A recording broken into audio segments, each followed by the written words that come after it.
plan A, plan B, or C, or D. Hell, we just need a whole new alphabet to know what plan we're on. But we do know that we don't turn our backs on family. And we learned that while we were preparing for another Broback review, this time on Furious 6, the 6th installment of the Fast and Furious franchise. Let's go around the car and meet the crew. First, we have our smooth talker, Roman Pierce, a.k.a. Jeff Hornacek. Hornacek, how you doing today? Every podcast needs a code, Brian. Ours is to get shit-faced and sound like idiots. Fair enough.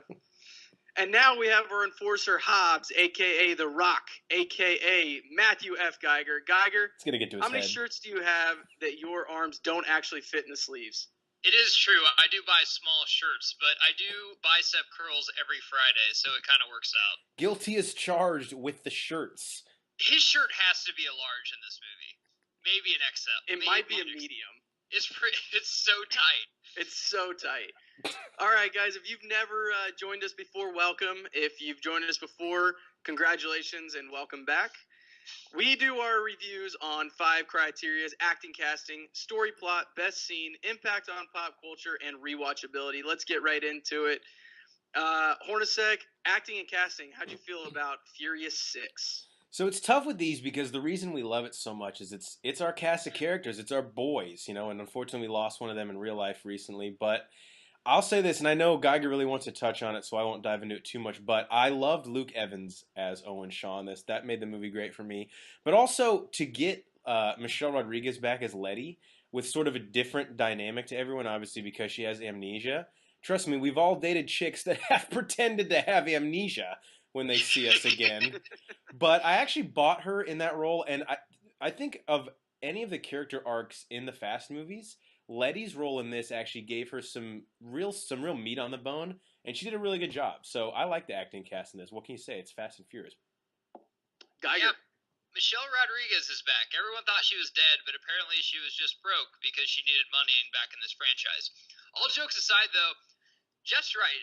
Her character got some layers on this, and we'll probably go into that on our next one, but she actually did pretty well. I didn't hate her in this. Luke Evans is the best villain ever in any Fast movie, and they finally have a villain, and that's why this movie, I believe, is the best Fast and the Furious movie ever. He did a fantastic job. Finally, a villain that doesn't, in like Reyes, just said, hey, go do this, go do that. He actually gets behind the fucking wheel and fights, and he can do pretty much everything that a Dom Toretto or a Paul Walker, anyone can do. He is fantastic in this. He acts, which is something we haven't seen. In a couple movies. He's great. I loved him. I hope we get him back and Statham a little less. Yeah, I mean, I echo everything you guys say. It's another movie where we have a bunch of B-rated actors that are hidden in a fantastic franchise with a bunch of acting. They gave Michelle Rodriguez and Vin Diesel some meat on the bone, like you said, Jeff, and it was great. I mean, she actually has an arc, which is something that I don't think we've actually seen in any of these movies. Have we? Not really. What's Kinda. Like, is an arc like, you mean like a half circle? You're losing Yeah, me. like something like that. I'm lost. So it was great. Again, we get the blowing up stuff and the crashing cars that are worth 40 times my life savings. Take my money. Where's the next one? Next, story plot. Geiger, you take this one. Okay, so The Rock recruits the team he just tried to fucking capture last movie, which is kind of a going thing now. Every time we get rid of a villain, he tries to just get him on the team on the next one. And the main villain, Luke Evans, is looking for a computer chip. That's kind of all I got from it.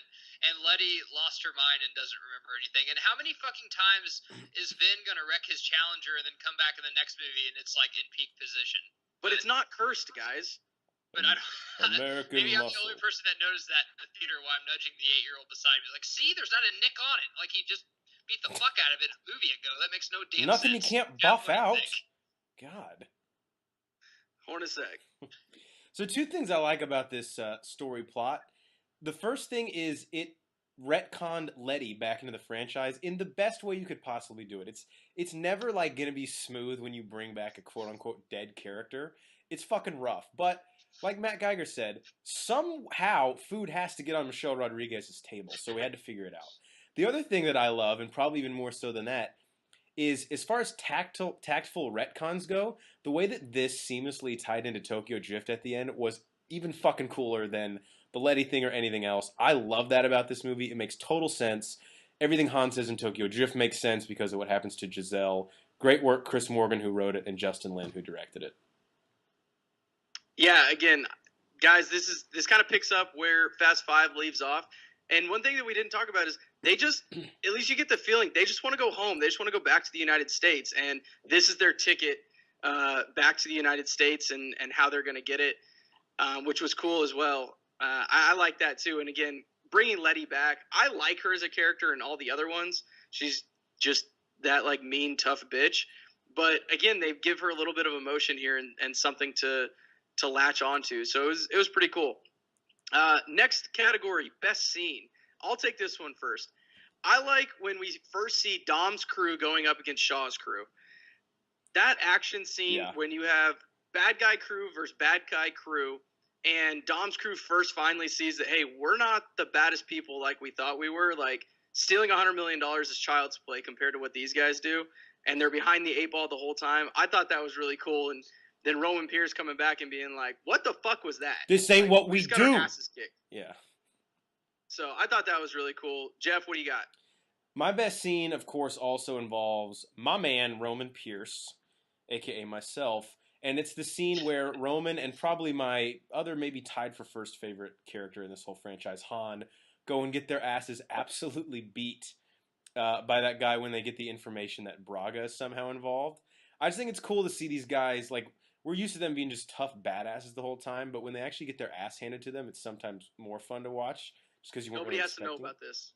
Yeah, and that's the end. What Roman says to Han at the end is hilarious. So that was my favorite scene in the movie. Geiger.